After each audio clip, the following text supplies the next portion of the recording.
reducida, ¿no? Y consecuentemente la fracción de eyección, también el volumen sistólico se reduce, la presión a nivel de los grandes vasos, ¿no? En el caso de la aorta y la carótida, reducida también por esa presión baja a nivel del ventrículo izquierdo, son informados, ¿no?, al centro vasomotor. Ahí no está la estructura detallada, se conoce el morfo, el centro vasomotor, una carga agregadora, que tiene que ver con la zona vasoconstrictora, y se produce una descarga adrenérgica, ¿no? Descarga adrenérgica por vía simpática, entonces va a liberar adrenalina y no la adrenalina, ¿no? En el caso de la adrenalina, ahí como se ve una vasoconstricción periférica que trata de mantener la perfusión en los tejidos periféricos, ¿no?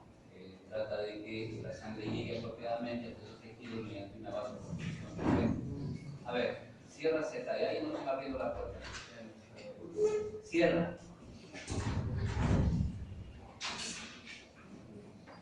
Entonces, esta vasoconstricción trata, como estamos diciendo, de mantener la perfusión a nivel periférico. Y la descarga simpática, además, va a actuar a nivel de las células intermodulares, produciendo la secreción de renina y activando el sistema correspondiente, que es parte también ya de la respuesta a mediano plazo, ¿no?, que sería la producción de angiotensina y aldosterona. La angiotensina 2 tiene múltiples acciones, ¿no? Tiene una acción a nivel de las células tubulares, produciendo una retención de sodio y agua.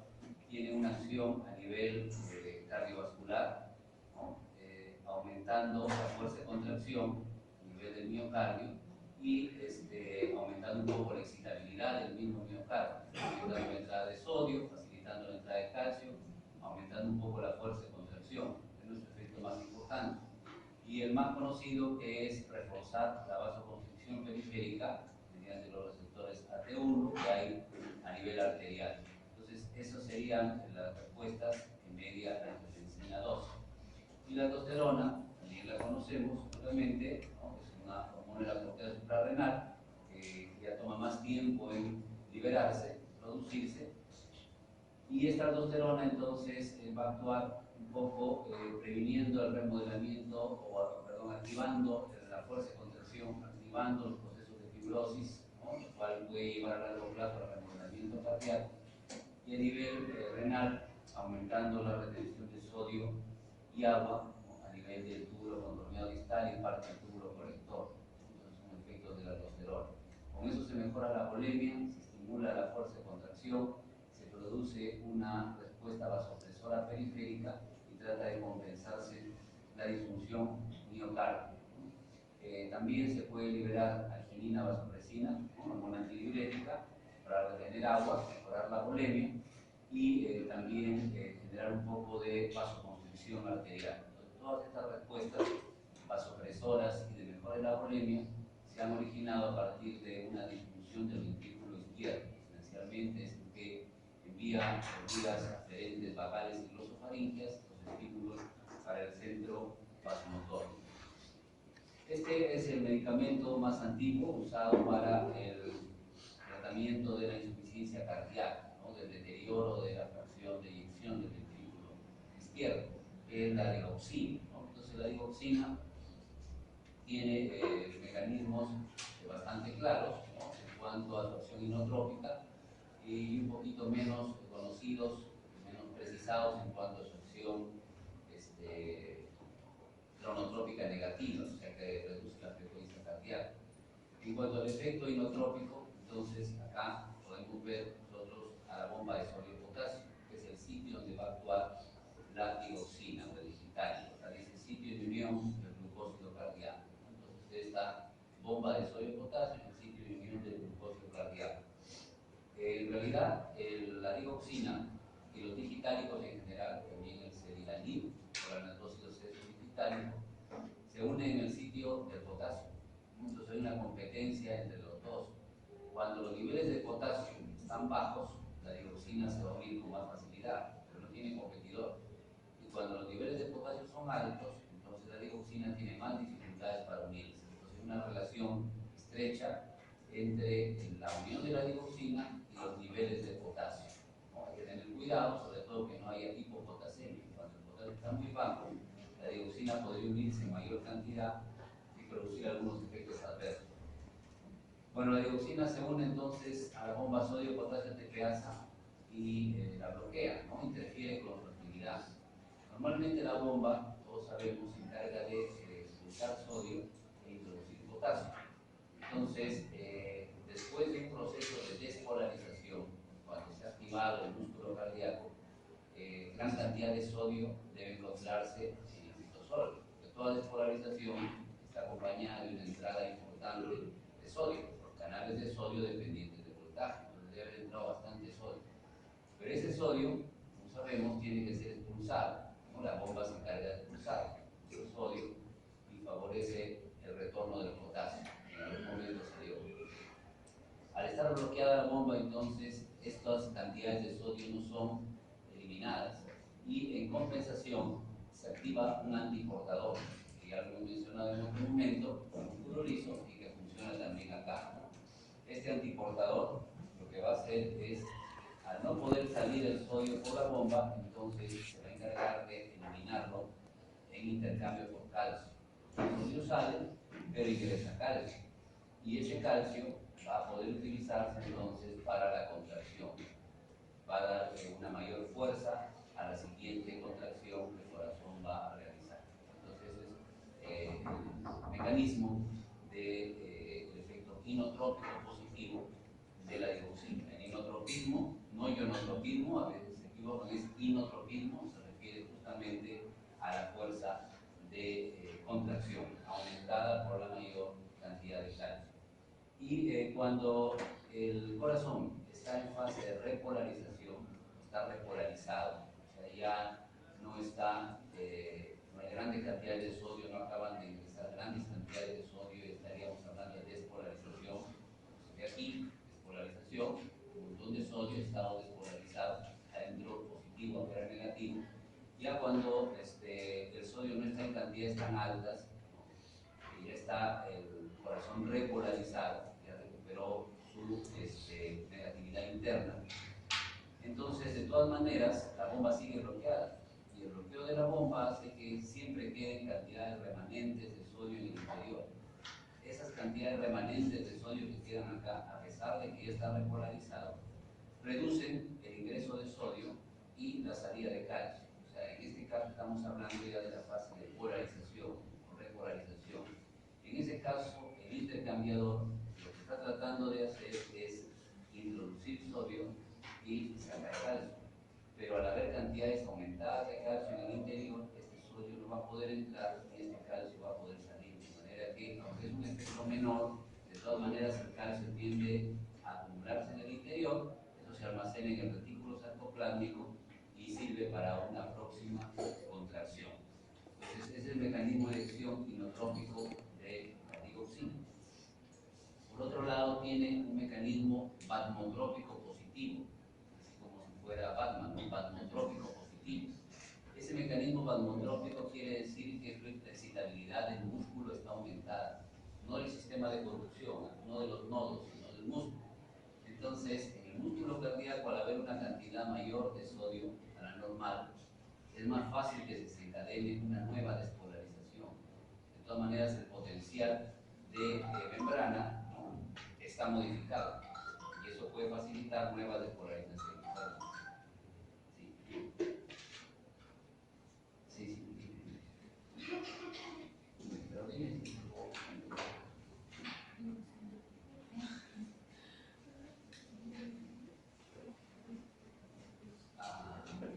Ya me en todo caso yo te llamo.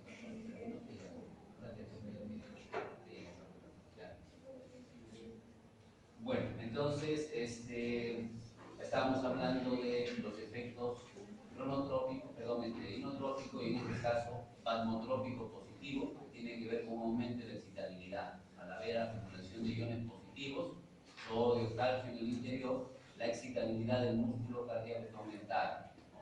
Entonces, eso puede tener algunos riesgos, como que aparezcan focos ectópicos o contracciones independientes en el músculo cardíaco. Entonces, acá están algunas características de la digoxina.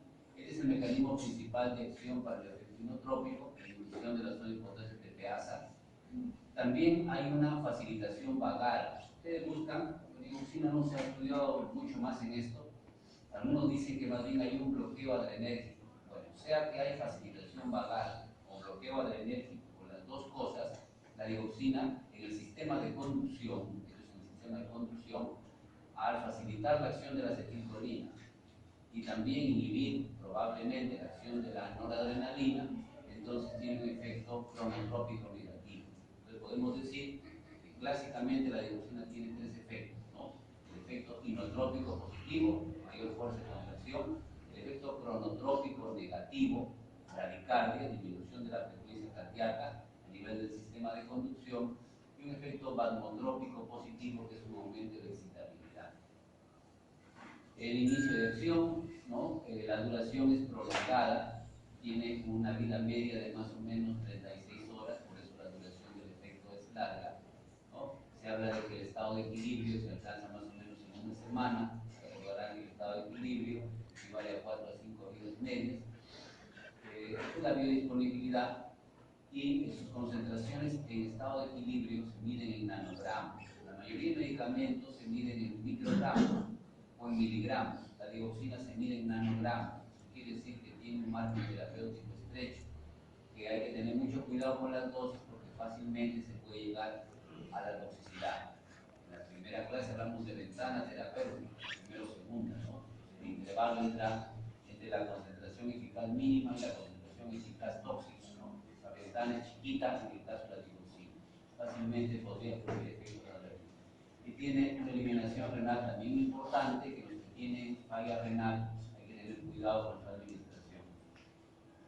Comparativamente hablando, es más o menos igual a la dobutamina en términos de capacidad de mejorar la fuerza de contracción, pero la digoxina, al no gastar ATP, reduce el consumo de oxígeno. En cambio, todos los estimulantes adrenérgicos aumentan el consumo de oxígeno, aumentan la glucólisis, aumentan la actividad de la TPasa. Esta, como hemos dicho, no aumenta la actividad de la TPasa, más bien inhibe. Si se gasta menos ATP, lógicamente se necesita menos oxígeno para producir su respuesta. Es un poco su ventaja. Se ha encontrado que mejora los síntomas de los pacientes con insuficiencia cardíaca, ¿no? El paciente con insuficiencia cardíaca es una persona que no puede realizar actividad física normal, ¿no? Que se cansa con facilidad. Algunos están cansados hasta el reposo, ¿no? Es insuficiencia cardíaca avanzada, pero otros tienen dificultad pues, para subir una escalera, para caminar un trecho más o menos corto. Entonces depende pues, de cómo esté deteriorado el corazón. Entonces la digoxina hace que el paciente pueda desempeñar las actividades un poco mejor, mejora la fuerza de contracción, entonces el paciente como que puede estar un poco mejor. Pero es un medicamento que no está exento de riesgo, ¿no? Puede producir bradicardia, ¿no? Disminuir mucho la frecuencia cardíaca en algunas personas, inclusive generar bloqueos auriculoventriculares. Eso puede ser un riesgo para algunos pacientes. Cuando está en concentraciones aumentadas genera náuseas, ¿no? Cefalea, visión de color amarillo es característico, como si las cosas estuvieran teñidas de color amarillo, es una señal de que las concentraciones están muy elevadas. Y pueden aparecer algunas excitaciones del miocardio, ¿no? En lugares aislados, entonces puede haber como una contracción adelantada en extrasístoles por su efecto estimulante sobre el músculo cardíaco. Hay riesgo de algunos efectos adversos. ¿Qué va a pasar cuando se da con diuréticos? Los diuréticos normalmente reducen el potasio. Y hemos dicho que si el potasio se reduce, entonces la digoxina se une con más facilidad. Hay que tener cuidado, no administrarlo con diuréticos que reduzcan mucho el potasio, o si se va a hacer por necesidad, hay que estar midiendo los niveles de potasio que no bajen mucho, porque la digoxina va a ser tóxica. Muchos antiarrítmicos, ¿no? Como la lidocaína, por ejemplo, bloquean canales de sodio, los beta-bloqueadores bloquean la conducción en el nodo sinoauricular. El verapamilo, que es un bloqueador de canal de calcio, aquí familiarizándonos con estos nombres, son medicamentos que pueden reducir la conducción, ¿no? En general son antiarrítmicos por eso, porque reducen la actividad del sistema de conducción. Entonces, si lo damos con digoxina, lógicamente el corazón podría pararse, porque va a haber un bloqueo en la conducción del auricular-ventrículo, en el nodo auriculo-ventricular, no van a pasar estímulos al músculo cardíaco ventricular y podría haber un paro, ¿no? una bradicardia importante. Entonces hay que tener cuidado, evitar administrarlo con otros medicamentos, ¿no? O usar las dosis con mucha cautela si fuera necesario. No se usa en la fibrilación ventricular. Fibrilación ventricular quiere decir que el ventrículo izquierdo no se está contrayendo, ¿no? De manera normal. Las fibras están actuando de manera independiente, ¿no? Y eso puede llevar a que el ventrículo no eyecte, no expulse adecuadamente la sangre. Si hay fibrilación ventricular y se da digoxina, como puede aumentar la excitabilidad del miocardio, puede hacer que esa fibrilación se agrave y ya el ventrículo no se contraiga nada prácticamente, de manera conjunta, me refiero, sino las fibras funcionen de manera independiente, ¿no? Y eso va a ser como un paro cardíaco, entonces no se puede usar cuando hay fibrilación ventricular. En cambio, cuando hay fibrilación auricular, cuando es la aurícula la que está produciendo una frecuencia muy alta, como bloquea la conducción, sí puede utilizarse. Entonces, un medicamento para la fibrilación auricular, pero no para la fibrilación ventricular. Esto es un efecto adverso con dosis altas, y si el paciente ya tiene, ustedes van a ver en su momento que los pacientes que llegan al cardiólogo, algunos ya cuando les hacen electrocardiograma se encuentran, ¿no? Bloqueo de primer grado, de la rama izquierda, etcétera, cosas que van a ver en su momento. Se podrían agravar los bloqueos, sobre todo auriculoventriculares, con la digoxina. Los pacientes que ya traen un bloqueo, a veces después de un infarto, no se podría usar el medicamento. Y los que tienen un infarto, porque tienen un infarto en ese momento, tienen una isquemia, el corazón no está irrigado apropiadamente, hay zonas de necrosis. Si damos digoxina, entonces la excitabilidad de esas regiones isquémicas va a aumentar y puede entrar en fibrilación ventricular y pararse el corazón. Entonces la digoxina no se da ni en un infarto, ni cuando hay bloqueos importantes, ni cuando el corazón, el ventrículo ya está fibrilado. La presentación del embarazo.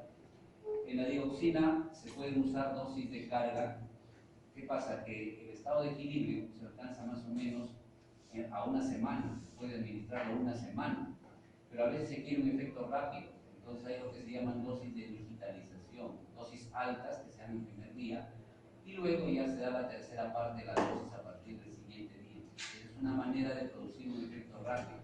Se usa un poquito más en los niños, hay cierta seguridad, digamos, se ha usado por tiempo largo en pediatría, necesitan una cirugía cardíaca, pero como a veces difícil o todavía están muy pequeñitos, para la insuficiencia que tienen a veces se les da digoxina y se les mantiene así hasta que puedan ser operados. Entonces, al inicio, el primer día se darían 30 microgramos por kilo por día, esa es su dosis de inicio, pero a partir del segundo día solamente se darían 10 microgramos por kilo por día, y así se puede mantener varios meses, ¿no? El paciente hasta que sea intervenido. Esto que se llama digitalización es para conseguir un efecto rápido en las primeras 24 horas. Los otros sinotrópicos importantes son los agonistas beta 2 o beta 1, en este caso agonistas beta 1 adrenérgicos, beta 1, porque el receptor que trabaja en el corazón es el receptor beta 1, ¿no? Por supuesto también se pueden encontrar receptores beta 2, pero son una cantidad menor, 80% o más de los receptores en el corazón son receptores beta 1, ¿no? Estos pueden ser beta 2 y algunos de beta 3. Bueno, es el receptor beta 1, entonces esta respuesta nosotros ya la conocemos. Acá está la proteína. ¿Qué proteína es? GS, ¿no es cierto? Acá está la subunidad alfa de la proteína GS, acá está la enzima correspondiente, ahí está su nombre, que todos sabemos, hidratos de clase, la formación a partir de quién, del ATP, del AMP cíclico y la activación de la proteína A. O sea, los esquemas, como hemos dicho de manera reiterada, pueden variar, pero en la esencia es la misma, el proceso es el mismo. Esto está tomado de Harrison, me parece, en interno, bueno, basado en otro esquema de algunos referentes. Como sea, acá está la vía de la proteína A. Como la proteína A está activa, uno de sus efectos, por ejemplo, unos de sus efectos son metabólicos, ¿no? Puede facilitar la degradación del glucógeno, puede aumentar la utilización de la glucosa, o sea, activar la glucosa. glucólisis, ¿no? Para formar piruvatos, acetil-CoA, la misma lipólisis para disponer de ácidos grasos que puedan generar acetil-CoA a partir de ATP y activa el ciclo de Krebs. Entonces, hace aspectos que le puedan proporcionar energía, eso hace la proteína quinasa A. Pero también, como lo hemos visto, toda quinasa, toda sinasa fosforila. Por eso le han puesto acá que fosforila el canal de calcio, dependiente del hidráulico. Entonces, cuando ese canal de calcio se fosforila, el calcio ingresa y facilita la despolarización. Si estamos hablando de músculo cardíaco, la despolarización por la entrada de calcio va a activar la liberación de más calcio del retículo sarcoplasmático. Hay que recordar que vieron en fisiología que el músculo liso tiene un retículo sarcoplasmático chiquito, pero es el músculo cardíaco. El músculo cardíaco, como el músculo esquelético, tiene un sistema de túbulos T, sus cisternas terminales, y en las cisternas terminales hay enormes cantidades de calcio, hay gran cantidad de calcio. Entonces el calcio se libera en grandes proporciones del retículo sarcoplasmático. Más es el calcio que se libera del retículo que el calcio que entra por acá. Ven que la flechita acá es delgada, en cambio ve una flechita bastante voluminosa, ¿no? Quiere decir que gran cantidad de calcio proviene del retículo sarcoplasmático.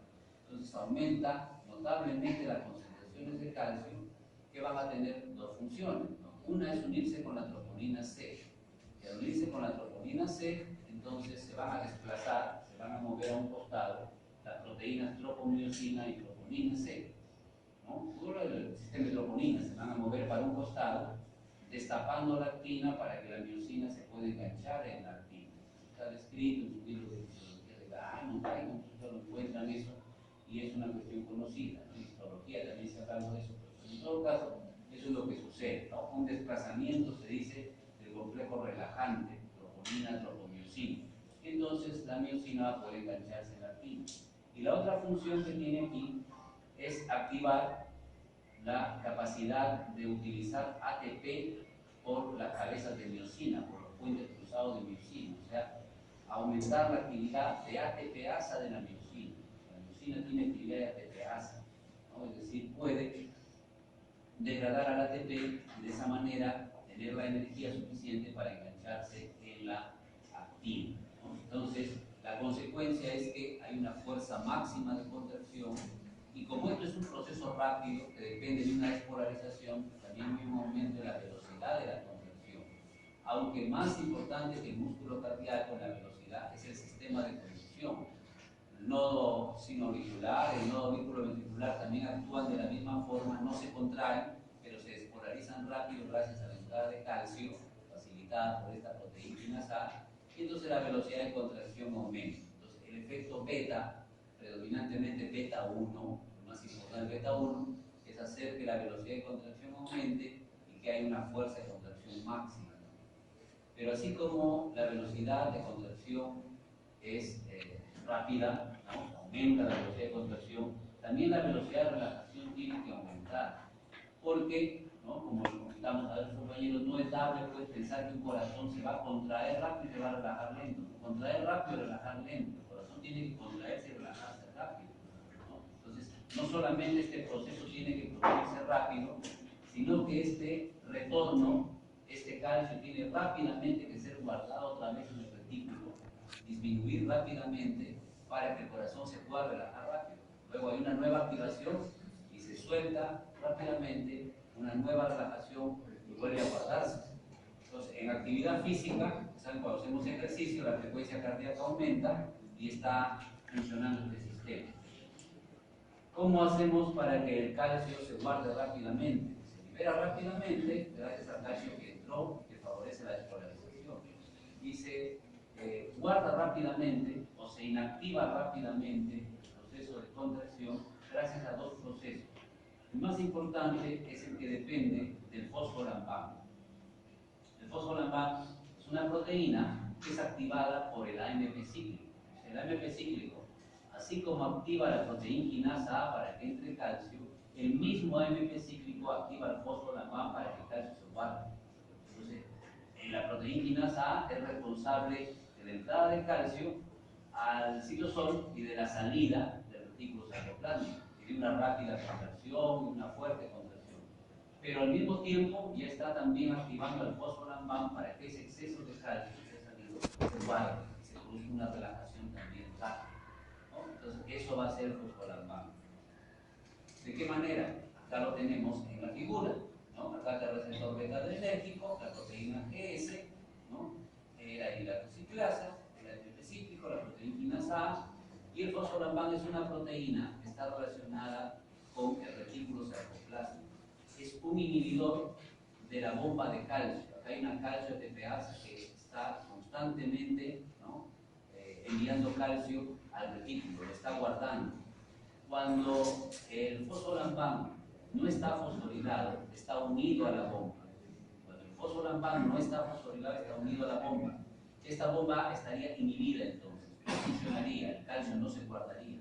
Entonces, ¿qué hace la proteína quinasa? La proteína quinasa, como buena sinasa, fosforila el fosfolambán. Entonces se separa de la bomba. La bomba, al no tener el inhibidor, el fosfolambán es un inhibidor de la bomba, al no tener quien lo bloquee, la bomba comienza a funcionar y guarda rápidamente todo el calcio.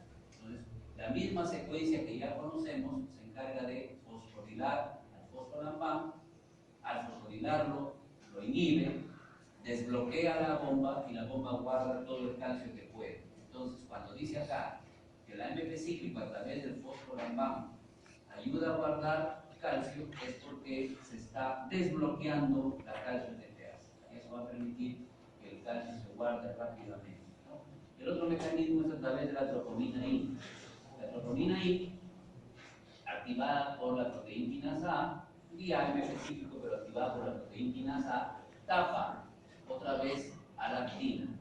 La troponina C destapa a la actina, descubre, ¿no?, a la actina, para que la miosina se pueda enganchar en la actina.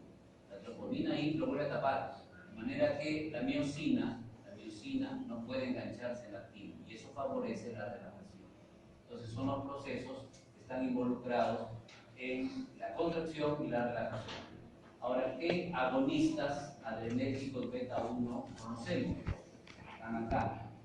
Estos son los medicamentos más usados como inotrópicos y cronotrópicos positivos, ¿no? Ahí está la lista, dice ahí fármacos, drogas, bueno, pero son muchos fármacos comúnmente usados para el soporte circulatorio, ¿no? Entonces, el principal es la adrenalina. La adrenalina, como sabemos, tiene efectos alfa y beta adrenérgicos, es un agonista alfa y beta adrenérgico. ¿Qué hace? Aumenta el cronotropismo y el inotropismo, la frecuencia y la fuerza de contracción. No dice yo, no, dice in, la frecuencia y la fuerza de contracción. Y eso lo hace por este mecanismo que hemos dicho. Esto que acabamos de explicar, eso es el mecanismo de acción de la adrenalina, el receptor beta 1. Y la vasoconstricción es un efecto alfa por vía de la proteína G, G, un despierto, por la proteína G. Noradrenalina, es similar a la adrenalina, sino que tiene más un efecto vasopresor. Hay algo más de efecto vasopresor que con la adrenalina. La adrenalina tiene un efecto un poquito más cardíaco que vascular. La noradrenalina al revés, tiene un poquito más de efecto vascular que cardíaco. ¿Ya? Pero por ahí son moduladores muy similares. Hay adrenalina sintética, esta semana vamos a usar la adrenalina, prácticas en el ojo, el conejo, también usamos adrenalina. Y también hay noradrenalina, aunque es un poco más difícil de conseguir, el fármaco me refiero, ¿no? Como fármaco, no como hormonas, sino como modulador, sino como fármaco. Otro inotrópico es la dopamina. La dopamina es un inotrópico interesante, porque su efecto en los receptores depende de la dosis. Hay tres niveles de dosis. Hay dosis bajas, medias y altas. De 2 hasta 6 o 7 normalmente se consideran dosis bajas. De 2 hasta 6 a 7 microgramos por kilo de peso por minuto. Desde 7, 8 más o menos hasta 12 son dosis medias. Y desde 12 hasta 20, 13 hasta 20 son dosis altas. Entonces se puede usar en tres dosis, las bajas, medias, las altas. ¿Por qué es importante eso? Las dosis bajas actúan fundamentalmente, como es dopamina, en los receptores T1. Entonces actúa el D1 y lo que van a hacer es producir una vasodilatación de las arterias renales. ¿Ya? No se usan mucho dosis bajas, en realidad en los recién nacidos, ¿no? Cuando necesitan, tienen una encefalopatía hipóxico-isquémica y el riñón tiene problemas, se puede agregar dopamina a dosis bajas para mejorar la perfusión renal, ¿no? Pero no tiene muchos usos, aparte de eso, esas dosis bajas, no se usan con mucha frecuencia. Pero el efecto es ese, por un efecto D1 a nivel de AMP cíclico y produce vasodilatación renal. Las dosis medias que dijimos desde 7 hasta 12, más o menos 13 microgramos por kilo por minuto, quiere decir que esto vaya en difusión, va a entrar, va a diluirse en un frasco de cloruro y va a pasar gota a gota. Entonces, tienen efectos beta 1, cronotrópicos e inotrópicos, ¿no? O sea, aumentan la frecuencia y la fuerza. Y las dosis altas, normalmente superiores a 13 microgramos, tienen efectos vasopresores, efectos alfa 1.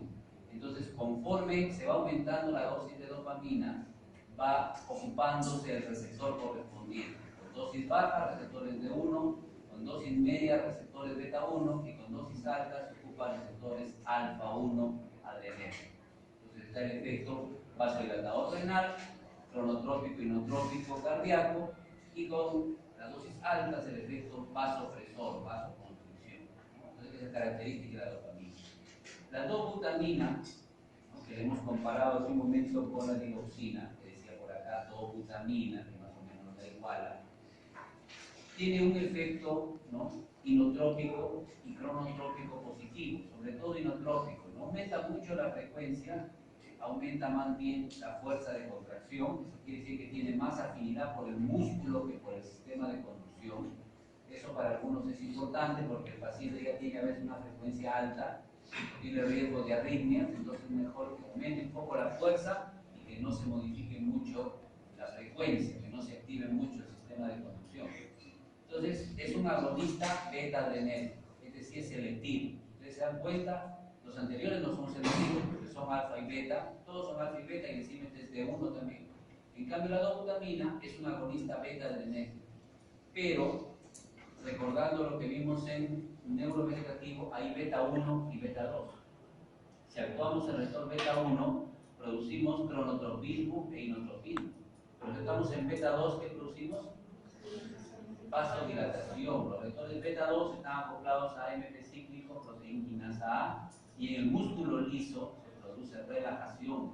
Se relaja la arteria, hay una vasodilatación, la presión arterial puede bajar un poco cuando se usa dobutamina. Entonces, esa es una característica que la hace diferente de los otros que son vasoconstrictores.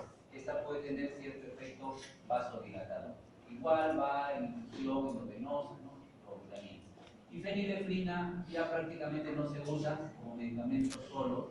Era un agonista alfa-adrenérgico. Estaba en algunos preparados para el resfrío. O sea, cuando hay resfrío y mucha congestión nasal, entonces producía vasoconstricción y disminuía el flujo del moco, la rinorrea acuosa, pero disminuía, ¿no? Pero como puede disparar la presión arterial, a veces está tratando de retirar, puede producir vasoespasmo coronario, no es un medicamento muy seguro, ¿no? Se prefiere y se usan todos los que están encima. Todos estos sí se usan: adrenalina, dopamina y dobutamina. Bueno, el corazón, cuando hay insuficiencia cardíaca, cuando hay un síndrome de falla cardíaca, entonces el corazón está expuesto primero a el aumento de adrenalina, el aumento de angiotensina, el incremento de factor de necrosis tumoral, algunos procesos inflamatorios, los miocitos cardíacos, ¿no?, las fibras del músculo cardíaco sufren daño, la matriz extracelular se fibrosa y el corazón comienza a remodelar. El remodelamiento quiere decir que hay una alteración en la estructura de la fibra cardíaca, se vuelve larga y delgada, como si fuera una persona muy alta pero delgada, y así no se contrae bien, o se vuelve muy chata, muy ancha, ¿no?, muy bajita, muy corta y gruesa, tampoco se puede contraer bien, ¿no? La estructura tiene que ser normal, ni muy alargada ni muy corta, pero esas modificaciones de alargamiento o acortamiento se deben a la agresión que produce la adrenalina, la angiotensina, la aldosterona, liberadas permanentemente. A ver, ¿qué se dice? Los atletas normalmente no tienen insuficiencia cardíaca, ¿no? Pero su corazón es más grande, tienen un corazón más grande que la persona normal, ¿no? Sobre todo los atletas de alta competición, ¿no? Que es maratón, qué sé yo. Entonces, pero no tienen insuficiencia cardíaca, porque por momentos está el corazón activado por la adrenalina, ¿no? Por la angiotensina, por la aldosterona, es un momento, pero luego el atleta descansa. En cambio, el paciente que tiene insuficiencia cardíaca permanentemente, toda su vida, el corazón está siendo activado mañana, tarde y noche por la adrenalina, la angiotensina, y eso lo fibrosa, lo daña, al final termina produciendo un remodelamiento cardíaco, ¿no? Hay muerte de algunas células, se alteran algunos genes, ¿no? Se producen radicales libres y falla el funcionamiento eléctrico, la capacidad respiratoria, una serie de alteraciones en el corazón. Otros medicamentos con efecto inotrópico, ¿no? No hemos mencionado, pero que existen, solo que algunos no los tenemos disponibles, son las dipiridinas, que son inhibidores de la fosfodiesterasa 3. La fosfodiesterasa es una enzima encargada de destruir al AMP cíclico. Las dipiridinas inhiben al enzima. Si no destruimos el AMP cíclico, este aumenta y la fuerza de contracción va a ser mayor. Hay algunos medicamentos que evitan que se degrade el péptido natriurético. El péptido natriurético es producido por el corazón, tanto por el ventrículo como por la aurícula. El efecto natriurético quiere decir que se pierde sodio por la orina. Al perderse sodio por la orina es como un diurético. Al hacer que la persona orine más, hay menos volumen y hay menos trabajo para el corazón. Entonces, hay algunos fármacos como nesibitide, que es un protector del péptido natriurético. O sea, evita que el péptido natriurético se degrade, o actúa como péptido natriurético, evitando que haya mucho volumen de sangre y evitando entonces que el corazón tenga mucha recarga. Esto lo hemos visto, agonistas adrenérgicos. Los agonistas adrenérgicos son los que hemos visto acá, adrenalina, noradrenalina, dopaminina. Y agonistas dopaminérgicos sería la misma dopamina, ¿no? Los receptores beta, podría ser inclusive hasta alfa, dependiendo de cuál ya dijimos. Y la dopamina actúa en receptores dopaminérgicos de tipo 1, pero según la concentración podría ocupar también los adrenérgicos. Y hay un medicamento que sí tenemos, ¿no? Que se llama el levosimendan. El levosimendan actúa uniéndose a la troponina C y haciendo que capte con más facilidad el calcio. Entonces, el levosimendan, al hacer que se capte calcio con más facilidad, va a descubrir más rápido a la actina y la miosina se va a unir con más facilidad. Va a mejorar la fuerza de contracción, pero utilizando para eso a la troponina C. En este sitio actuaría el levosimendan. Es un medicamento que sí tenemos, no es de uso muy frecuente, pero ya es un medicamento conocido que puede tener algunos efectos beneficiosos. Esto está en la referencia original del inglés, pero está en los libros de medicina de diferentes autores que lo han tomado del trabajo original para ver los estadios de la insuficiencia cardíaca, ¿no? Hay 4 estadios, ahí están, A, B, C y D, en la insuficiencia cardíaca.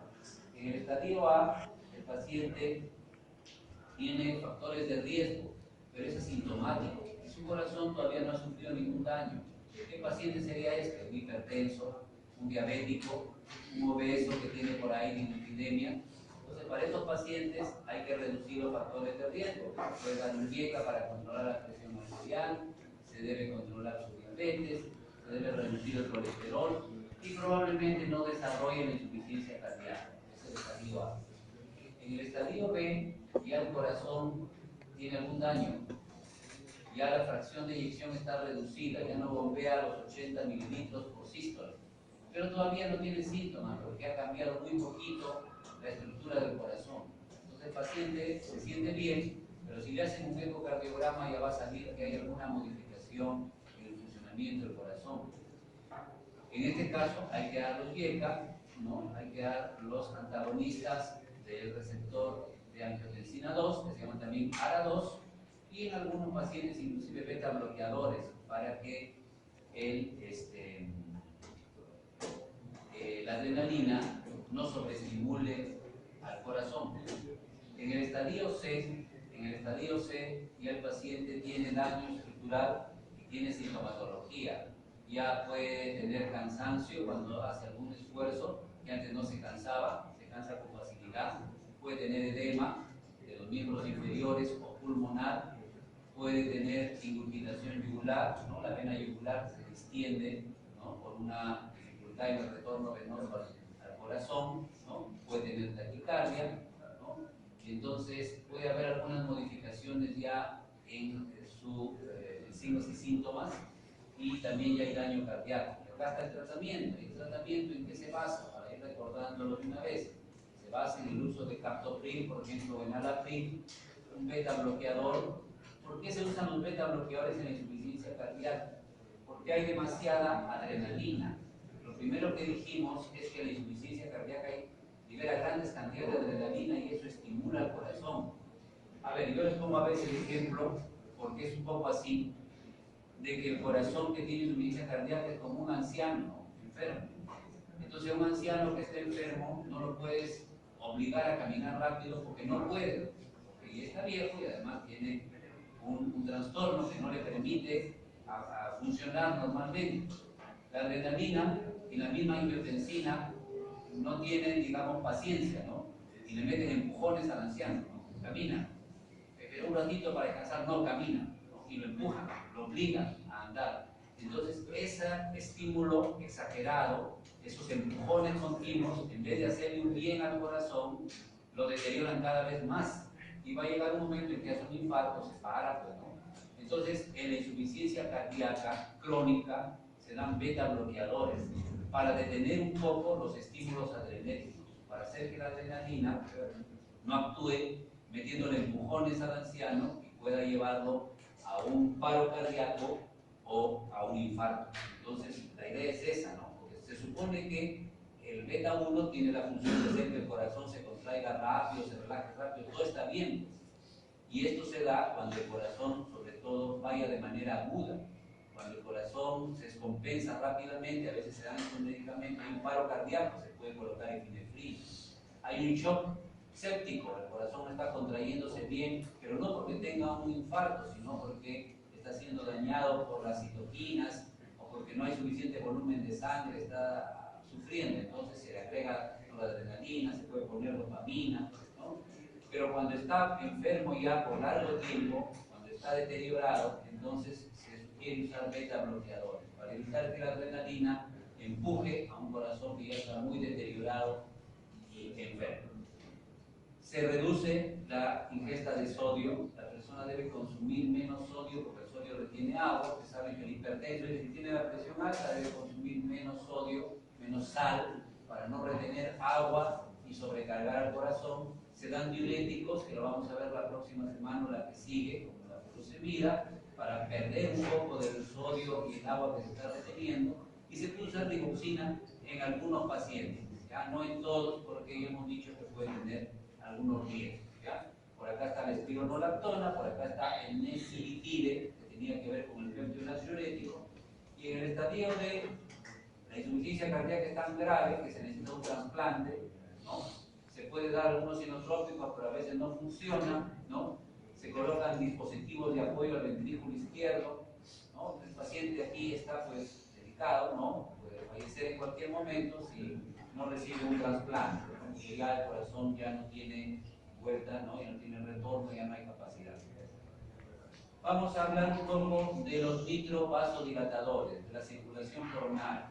Entonces, las arterias coronarias, como ustedes saben, pueden obstruirse con el tiempo, con los depósitos de colesterol y triglicéridos, y cuando una persona que tiene esa obstrucción hace actividad física, pues la arteria no se dilata, y si no se dilata va a haber isquemia, va a haber falta de riego sanguíneo y va a haber dolor, ¿no? Un dolor que se llama anginoso. Cuando una persona sufre un infarto, la arteria se ha cerrado, a veces totalmente, a veces casi totalmente, igual, no llega sangre, hay isquemia, pero si la isquemia es muy importante y hay necrosis. Entonces, los nitratos, como la nitroglicerina o el dinitrato de isosorbide, son medicamentos que liberan óxido nítrico. Y la función del óxido nítrico va a ser dilatar, ¿no? Relajar el músculo liso de las arterias coronarias, dilatar las coronarias y mejorar el flujo sanguíneo arterial, mejorar la irrigación del miocardio.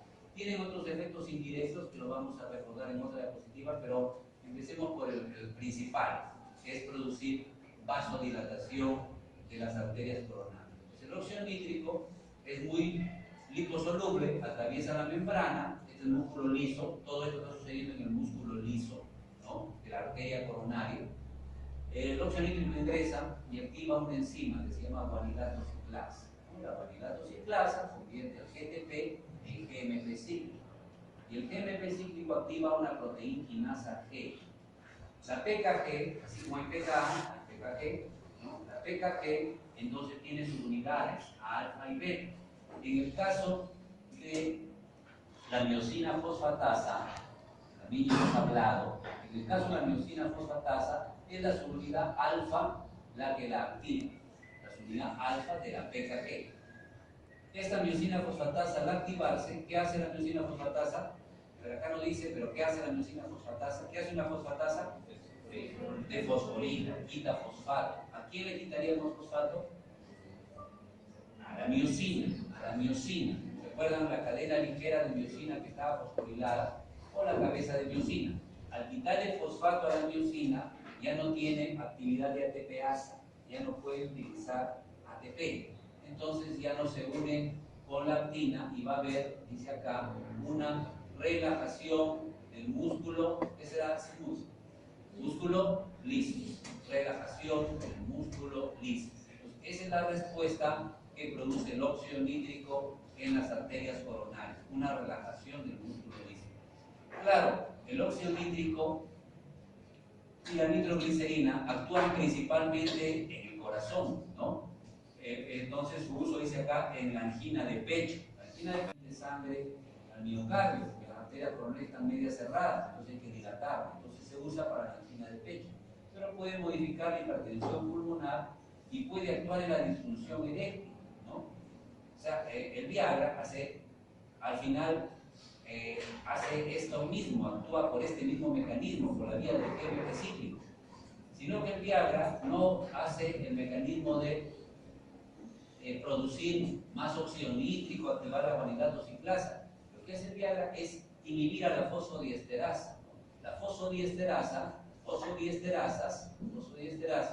destruyen al GMP cíclico.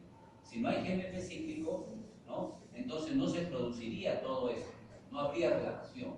¿Qué hace el Viagra? Es un inhibidor de fosfodiesterasa, destruye a la fosfodiesterasa. Entonces, como esto no es destruido, comienza a acumularse. Al aumentar mucho el GMP cíclico, aumenta la PKG, aumenta la actividad de la miosina fosfatasa, aumenta el flujo sanguíneo a los cuerpos cavernosos y se produce una erección más duradera, más intensa, o más cosas. Entonces, ese es el fundamento. ¿Por qué lo recordamos en este momento? Porque todos saben, hasta hay películas de broma y en serio al respecto, que la persona que está usando nitratos, que tiene problemas cardíacos y que está usando nitratos, no debe usar Viagra, porque el nitrato, ¿no?, la nitroglicerina o el dinitrato isosorbide que usa para su corazón, ¿no?, puede interactuar con el Viagra. El Viagra en el corazón va a producir, va a potenciar el efecto del nitrato y va a actuar también en los vasos sanguíneos. Y puede haber una hipotensión importante, va a mejorar capaz el flujo coronario, pero al potenciar mucho la acción del óxido nítrico, no solamente en el corazón, sino también en las arterias y un poco en las venas, puede haber una hipotensión importante y el paciente puede hacer un paro, puede fallecer. Entonces, no se usan nitratos, ¿no?, orgánicos como la nitroglicerina, junto con los fármacos, ¿no?, que corrigen la disfunción eréctil, porque pueden potenciar el efecto y sobre todo a nivel de las arterias y un poco de las venas sistémicas pueden producir una disminución del flujo sanguíneo, una hipotensión y puede generar problemas, ¿ya? Esta parte de acá no lo vamos a recordar mayormente, pero quizás tener en cuenta que puede haber también una inhibición de la agregación plaquetaria, lo cual es bueno, porque aunque eso no es un efecto muy importante, pero reduce el riesgo de que haya coagulación, ¿no?, de trombosis, y puede modificar un poquito también el riesgo de aterosclerosis. Tienen efectos complementarios beneficiosos, pero el principal es este. Entonces los nitratos, ¿qué hacen? ¿No? Acá está bastante claro, hay una vasodilatación directa de las coronarias, ¿no? Entonces la conductancia aumenta en relación inversa al diámetro vascular. ¿Qué quiere decir esto? Quiere decir que los nitratos tienen más afinidad con los vasos más delgaditos. Las coronarias más delgaditas son las que se dilatan más, y las coronarias más grandes también se dilatan, pero un poco menos. Por eso dice que hay una vasodilatación directa de las coronarias, y la conductancia, o sea, la capacidad de dejar pasar sangre, está en relación inversa al diámetro vascular. Más pasa sangre por los vasos chiquitos que por los vasos grandes. Y eso es importante. ¿Por qué razón? Nosotros tenemos coronarias grandes, ¿no? Y pequeñas, ¿no? Las ramas más pequeñas, las grandes, las principales. Si nosotros tuviéramos dos coronarias, ¿no? Una que se encarga pues, de la cara anterior del corazón, capaz de una que tiene que ver con el miocardio, qué sé yo, una serie de sistemas anatómicos de la coronaria. Si una coronaria, una de las grandes coronarias estuviera casi cerrada y otra estuviera casi buena, ¿no? Si los nitratos dilataran sobre todas las grandes, van a dilatar a la coronaria que está sana, y a la que está enferma y casi cerrada no van a poder dilatarla. Entonces toda la sangre se va a ir por el vaso bueno y lo va a dejar sin sangre prácticamente al vaso que ya casi está cerrado. Y en lugar de ser positivo sería negativo el nitrato, que podría producir un impacto. Entonces lo bueno de los nitratos, en pocas palabras, es que tienen preferencia por las ramitas más delgadas de las coronarias, las que están en contacto directo con los capilares y con el tejido cardíaco. Entonces, no dilatan tanto a las arterias grandes, sino dilatan a las arteriolas pequeñas, y de esa manera mejora la irrigación del corazón. Es una característica importante, ¿no? Después, hay una vasodilatación indirecta, por disminución del volumen telediastólico ventricular. ¿Qué quiere decir esto? Quiere decir que los nitratos, ¿no?, producen una dilatación de las venas, de las grandes venas, incluida la vena cava, ¿no? Entonces dilatan las venas. A ver, al dilatar las venas, entonces regresa menos sangre al corazón. Se queda, digamos, un poquito más sangre en la vena cava superior, inferior, regresa un poco menos de sangre al corazón.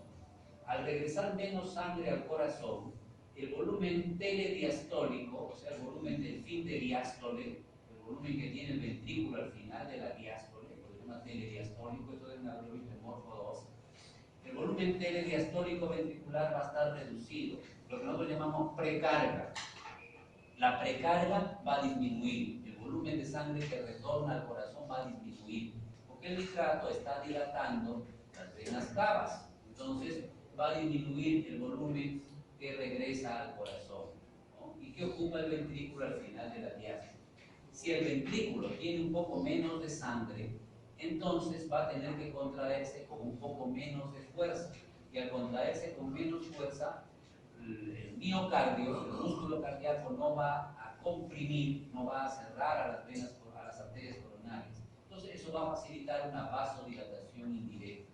Esta vasodilatación indirecta se refiere a las arterias coronarias.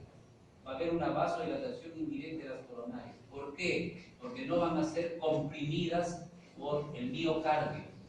¿Por qué? Porque el miocardio no se va a contraer con demasiada fuerza. ¿Por qué? Porque tiene menos volumen de sangre. Y finalmente, ¿por qué tiene menos volumen de sangre el ventrículo? Porque las venas cavas se han dilatado. Y eso ha disminuido la precarga, la cantidad de sangre que retorna al ventrículo izquierdo. Es otro efecto del nitrato. Por eso dice vasodilatación directa a la coronaria se dilata. ¿Qué coronaria? ¿La gruesa o la pequeña, la delgada? La delgada, esa es la que predominantemente se dilata. Y también una vasodilatación indirecta de las coronarias. ¿A qué se debe? A menor precarga. En una palabra, menor precarga. ¿Por qué hay menor precarga? Porque el nitrato es un venodilatador. Es un venodilatador. Y eso ayuda a que haya menos volumen de sangre en el ventrículo izquierdo al final de la diástole. Otro mecanismo, dice, es la redistribución del flujo. O sea, hace de que se dilaten las arterias, ¿no es cierto? Las arterias que penetran, las arterias coronarias que atraviesan el miocardio. Tenemos que recordar que hay arterias perforantes, es decir, Las coronarias están en la parte externa del corazón, pero desde esas coronarias hay unas ramas que atraviesan el miocardio y llegan hasta el endocardio. Esas arterias, ¿no?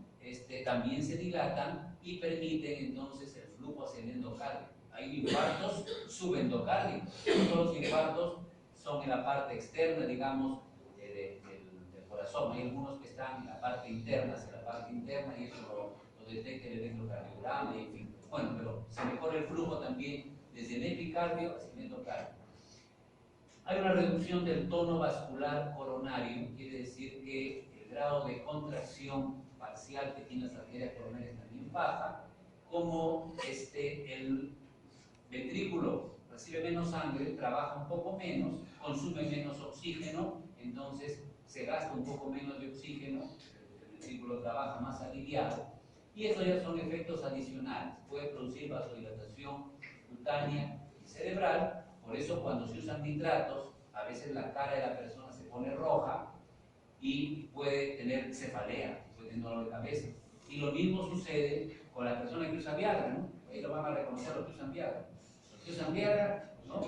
De repente se pusieron rojos y se quejan de dolor de cabeza.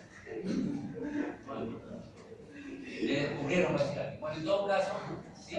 Puede producir el nitrato, ¿no? Dilatación, rubicundez, enrojecimiento y cefalea por vasodilatación. Y un efecto beneficioso, que lo vimos por aquí, es que inhibe la agregación plaquetaria, reduce un poco el riesgo de trombosis, ¿no? Entonces también es un efecto adicional del nitrato. A ver, para ir acabando, ¿ya? Un poco cansado, vamos a ir terminando. Estos son los bloqueadores de canales de calcio. Acá tenemos el canal de calcio de tipo L. El canal de calcio tipo L, entonces, es el que permanece abierto, digamos, por tiempo un poco más largo, es el dependiente de voltaje, es el más importante para el ingreso de calcio. Y la figura nos muestra lo mismo que ya sabemos, ¿cierto? Acá el aumento de calcio, ¿no? Complejo calcio-carmodulina. Acá está calcio-carmodulina. ¿Qué es esto? Tengo otras palabras, pero lo mismo. Biosina, vinasa de la cadena ligera, ¿no? La fosforilación, la unión con la pina, la contracción. Si esto no sucede, hay relajación, ¿no? Si esto no sucede, va a haber relajación, ¿no?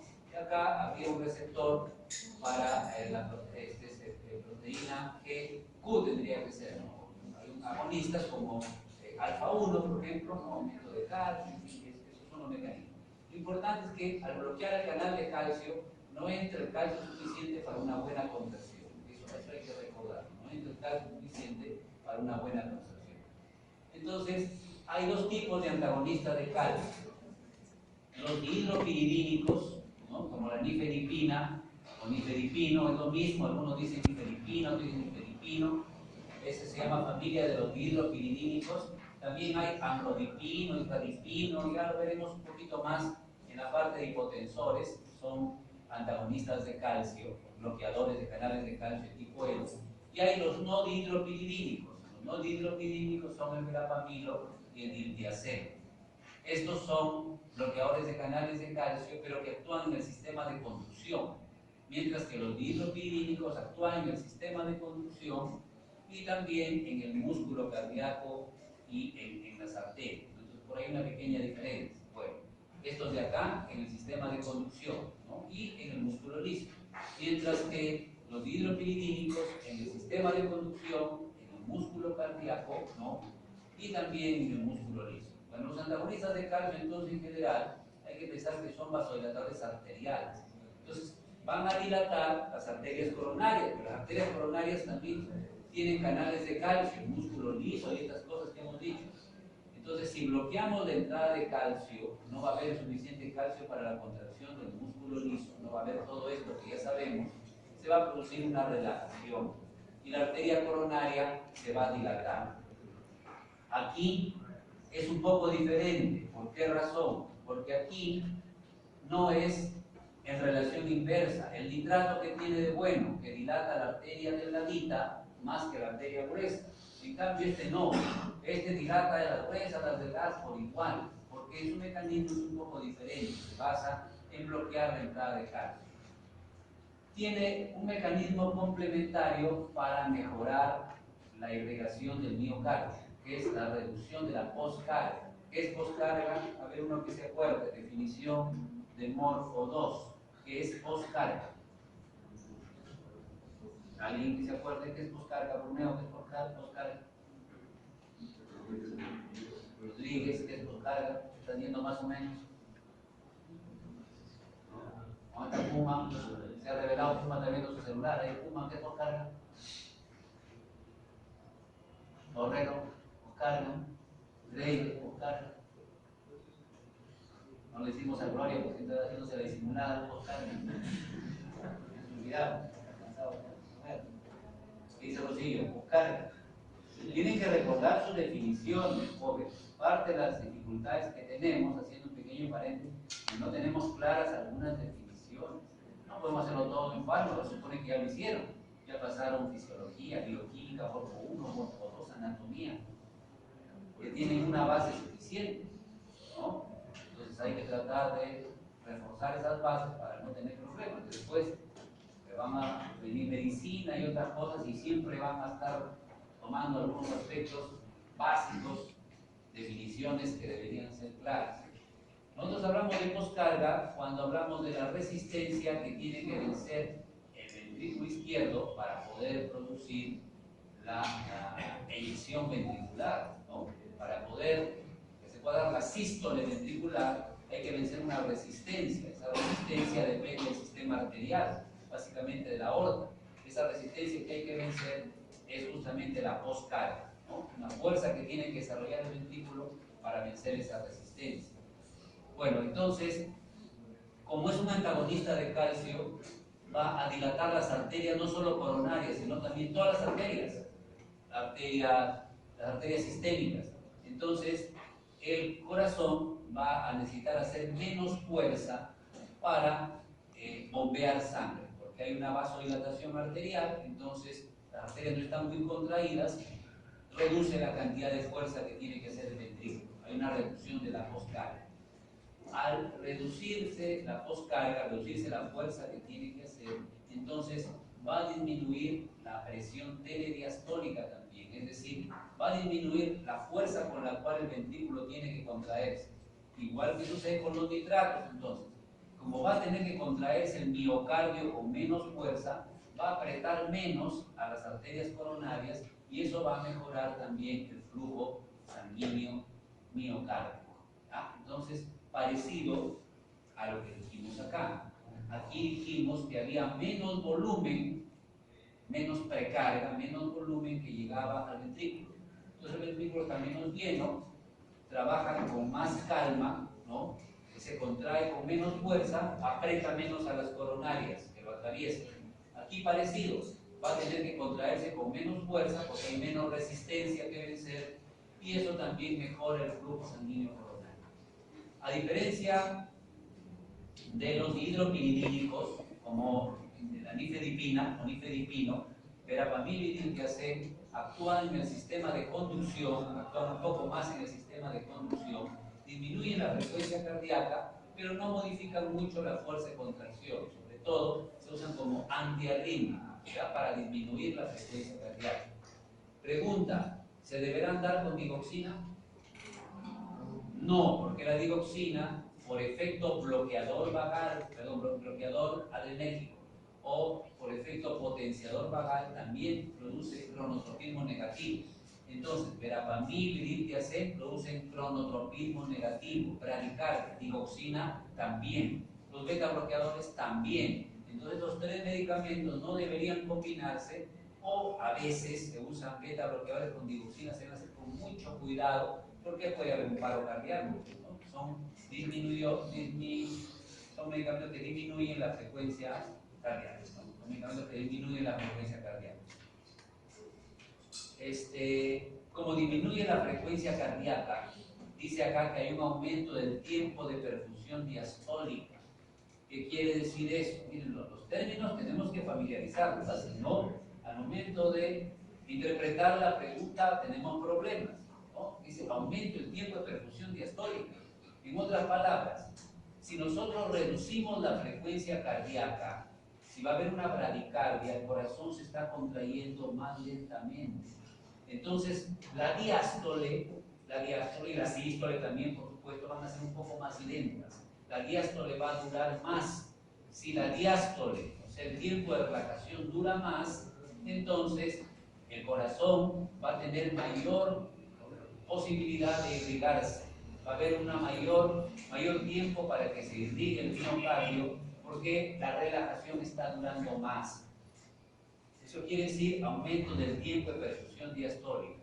El corazón, al disminuir la frecuencia cardíaca, está más tiempo relajado, y cuando está relajado, la sangre fluye mejor por las coronarias y sobre todo atraviesa mejor el miocardio desde el epicardio hacia el endocardio, gracias a que hay una contracción más lenta.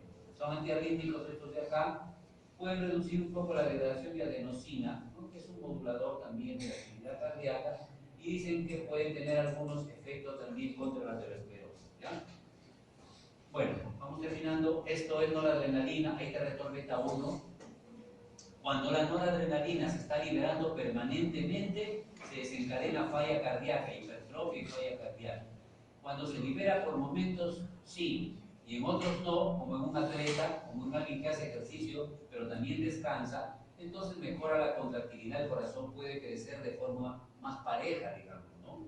Pero si está estimulado constantemente, inclusive, miren, se activa una vía de proteínas activada por mitógeno, que va a activar la mitosis, no se va a replicar mucho ya las células cardíacas, pero se van a deformar, aumenta la óxido nítrico sintasa, ¿no?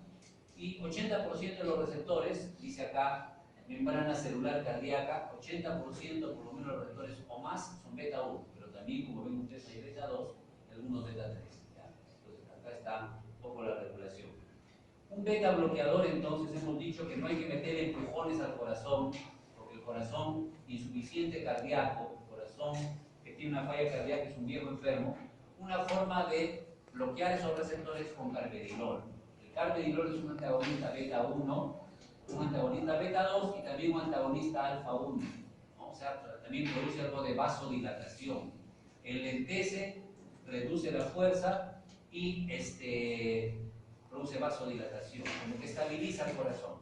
No tiene ISA. ISA significa actividad simpático-mimética intrínseca. ¿Qué quiere decir eso? En pocas palabras, actividad simpático-mimética intrínseca quiere decir ser agonista parcial. ¿Qué quiere decir ser agonista parcial?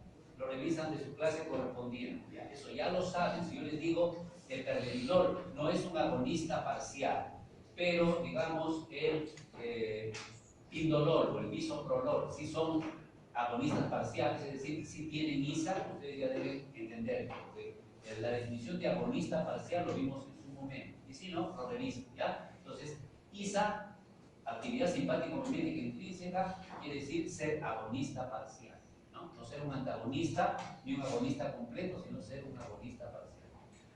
Bueno, a ver, estas son características de inicio, de acción máxima, tiempo de duración. Esta es la bioespolimbia, que no es muy buena, y tiene una excreción biliar, un metabolismo hepático, una excreción biliar importante, ¿no? Equivalente a estos medicamentos, bisoprolol, metoprolol, son medicamentos beta bloqueadores, pero que no bloquean el alfa 1, o tienen acciones parecidas. ¿Qué puede producir? Como disminuye la frecuencia cardíaca, ¿no?, y produce un bloqueo alfa 1, puede ocasionar una hipotensión muy marcada. Hay que tener cuidado con no dar dosis muy altas. Mareo por hipotensión, enlentecimiento de la frecuencia cardíaca y a veces un poquito de edema pretibial, ¿no?, en los miembros inferiores. Después, le podemos dar carvedilol con digoxina o con verapamilo, no de preferencia, ¿no?, porque van a producir bloqueo cardíaco.